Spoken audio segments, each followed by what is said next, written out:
श्री उपासनी साई वाकसुधा भाग चौथा अध्याय क्रमांक 29. शके 1846 मिती श्रावण वद्य 11 मंगळवार तारीख 26 ऑगस्ट सन 1924. श्री गणेशाय नमः. श्री सरस्वते नमः. श्री सच्चिदानंद सद्गुरुवे नमः. अथ 29तमो अध्याय प्रारंभ. महाराजा सर किसन प्रसाद दिवान बहादूर हैदराबाद यास प्रसंगाने 2 शब्द. पाऊस पडल्यामुळे झोपडीसमोर चिखल झाला असताही सर्व भक्त मंडळी तेथेच बसली असताना महाराज सर किसन प्रसाद बहादूर हैदराबाद मुलाबाळांसह दर्शनास येऊन दर्शन केल्यावर इतर सर्व मंडळीबरोबर चिखलात बसले. इतक्यात कोणी एकाने चटई आणून त्यावर बसा म्हणून सांगितले असता ते म्हणाले, इसकी कोई ज़रूरत नहीं. यावर महाराज म्हणाले, आपको तो कोई ज़रूरत नहीं है, परंतु अपने अच्छे तकदीर से सुखकारक बाजू आ गई है तो ये विचार मजबूत कर लेना कि सुख की अवस्था आप होकर नहीं आ सकती. गए जन्म ने सुख का बीज पुण्य क्रिया रूप से बोया होगा तो अच्छी तरह से लगाया होगा तो उसका पुण्य रूप वृक्ष होने वाला ही है और धीरे धीरे उसको फल भी आते हैं. जो कोई समझदार अच्छे आदमी रहते हैं जिनको लोग खानदानी आदमी कहते हैं, उनके बाप दादा ने पहले से ही सत्कर्म करके उनके कुल में अच्छा मार्ग लगाया है. वही मार्ग से चलने वाले जो इसका परिवार उसको ही अच्छा खानदान कहते हैं और उनके घर में ईश्वर की बस्ती और संतति संपत्ति रहती है. और ऐसे कोई जो खानदानी है उसको ईश्वर की कृपा से और पूर्ण पुण्य के जोर से राज्य सुख के मापक बहुत ऐहिक सुख भी मिलता है तो भी उसमें ज़्यादा प्रेम नहीं रहता और उससे अलग रहना ऐसी और सत्कर्म करने से भी ज़्यादा तपश्चर्या हो जाती है. वो तपस्या का फल ईश्वर और उसको ज़्यादा ही ईश्वर जमा देता है. परंतु पूरा खानदानी जो होए वो इसमें भी न लपेट कर ज़्यादा प्रेम नहीं रखते. ऐसे कितने भी ऐहिक सुख मिल जाए तो भी इसका उपभोग ही लालसा न करे तो बढ़ते बढ़ते ईश्वर खास अपना जो ब्रह्म सुख वो भी देने को तैयार हो जाता है. जैसा ध्रुव की कथा, उसको भी अपने पिता ने छोटे गांव से बड़े गांव और 2-4 गांव ऐसे देने को शुरुआत करके अपना सब राज्य भी देने को तैयार हो गए तो भी ध्रुव बाल ने सब ईश्वर में प्रेम न किया और सबका इनकार ही कर दिया. आखिर उसके सामने खुद भगवान प्रकट होकर खास अपना जो अढ़ पद परम सुख का स्थान ये देने को तैयार हुआ. मतलब ये है कि सत्कर्म पुण्य कर्म हर वक्त करते रहना और इस पुण्य का फल ऐहिक सुख के रूप से उत्पन्न होने वाला ही.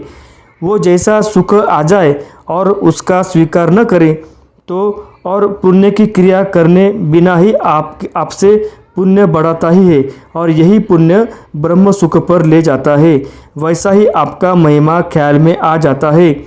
आप बड़े राज्य होकर अपना बड़ा मान लेने का अधिकार होकर भी ऐसे शूद्र स्थान में और बरसात में कीचड़ के जागे में बैठने का प्रसंग आ गया, म्हणजे चिखलात बसण्याचा प्रसंग आला और आपको कोई चटई देने को तैयार है तो भी आप नहीं लेते हैं और कीचड़ में मुझे चिखलात प्रेम से बैठे हैं. इस पर आपका महिमा और आप ईश्वर की कृपा को पात्र है ऐसा मालूम हो जाता है. तो प्रेम रूप परमेश्वर आपके ऊपर और अपने बाल बच्चे ऊपर जरूर कृपा करेंगे और ऐहिक सुख की पूर्णता करके आपको सच्चिदानंद अवस्था में मिला देंगे. ये निश्चय समज ले. यावर राजे महाराजे म्हणाले, तथास्तु तथास्तु. महाराजे साहेबांनी श्रींच्या स्तुतीवर केलेले काव्य नरसिंह राजांनी श्रींस वाचून दाखवले व हे महाराजे साहेबांनी फार प्रेमाने केले आहे असे सांगितले. त्यावर श्री म्हणाले, कविता की विद्या भी आपके पास है, बहुत अच्छा है. परमेश्वर का प्रेम जिसमें बहुत भरा है, उनके मुख से आपसे ही प्रेम भरित ऐसी स्तुति पर कोई भी राग में गीत निकलता है. इससे आपको उस इससे आपके ऊपर ईश्वर का प्रेम और कृपा और ईश्वर पर आपका भी प्रेम भक्ति प्रेम आपसे प्रकट हो जाता है। आधा घड़ा रहता है तो उसमें क्या है ये मालूम नहीं होता, परंतु भरते भरते पूर्ण भरकर बाहर निकलने लगा तो मालूम होता है कि इसमें फलानी चीज़ है। वैसा ही ये स्थिति है। जब ईश्वर का प्रेम भर जाता है तो वो कविता या दूसरे अनेक रूप से बाहर निकल जाता है। ईश्वर का प्रेम अपने पास बहुत है और प्रकार से बाहर प्रकट होता है। वही प्रेम आपको सच्चा प्रेम रूप परमेश्वर जो है उसमें मिल गया। महाराज साहेब म्हणाले, तथास्तु तथास्तु तथास्तु। त्यावर श्री म्हणतात, आपके परिवार को थोड़ी थोड़ी तकलीफ हो तो उनको रहने के लिए कहो। यहाँ जंगल है, उनको आदत नहीं है। अपना बड़ापन इसी में ही है कि कैसे भी अवस्था में आए उसमें आनंद रहे। यही बड़े का बड़ेपन है। महाराज साहेब, दुनिया कभी आनंद की जगह है, दुख की जगह है। श्री म्हणाले, हाँ, दूसरे को आराम देना और अपने तकलीफ उठाना इसमें ही बड़े का बड़ेपन है।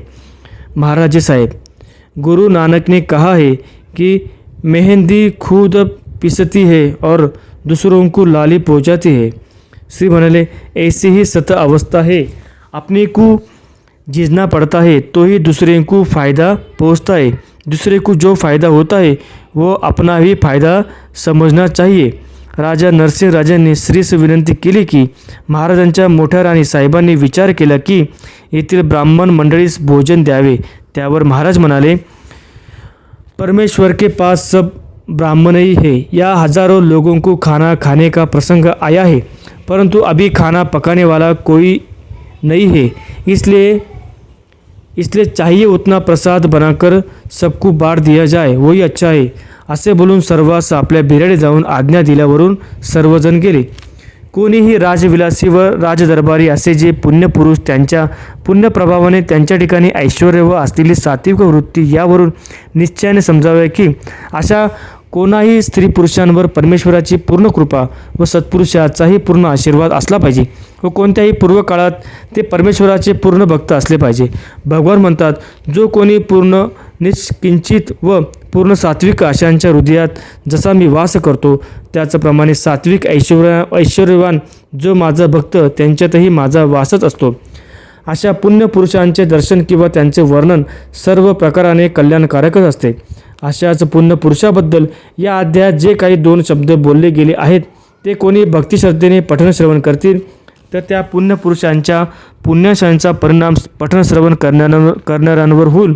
त्यांचे सर्व दोष परिहार होतील। अनेक संकटे तर दूर होतीलच, परंतु त्या पुण्यपुरुषाप्रमाणे त्यांच्यावर कृपा होऊन राजविलास भोगण्याला ते अधिकारी होतील असे निश्चित समजावे। ओम तत्सत इति श्री सच्चिदानंद सद्गुरु उपासने प्रणिताया वाक्सुदाया महाराजे साहेबांची 2 शब्द विषय विवरण नाम 29 अध्याय समाप्त। ओम तत्सत ब्रह्मार्पणमस्तु। शुभम भवतु। जय सद्गुरु।